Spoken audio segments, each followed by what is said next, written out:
Radi rečemo, da so mladi naša prihodnost, vendar je vse prevečkrat to zgolj na ravni neke floskule. Zelo podpiram to, kar je bilo zapisano in kar je zapisano v tem poročilu, in zagotovo je ustvarjanje delovnih mest in delo tisto, česar si mladi najbolj želijo in kar tudi mladi v Evropi danes najbolj pogrešajo. Zato tudi sam zelo podpiram to, da se mladi skupaj s šolskim sistemom in z različnimi drugimi politiki danes usposabljajo za delovna mesta, ki imajo perspektivo v 21. stoletju, ki imajo perspektivo v digitalnem svetu.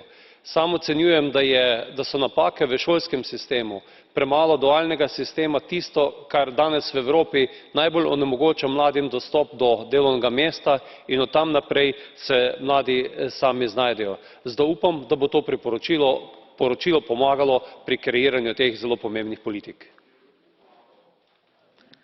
Én is köszönöm önnek, és utolsóként Denanot képviselő urat szólítom. Madame la Présidente, effectivement, les mutations économiques, la mondialisation ont modifié sensiblement le marché du travail et les jeunes ont été les premières victimes. Il faut donc par tous les moyens faciliter leur insertion sociale et professionnelle. La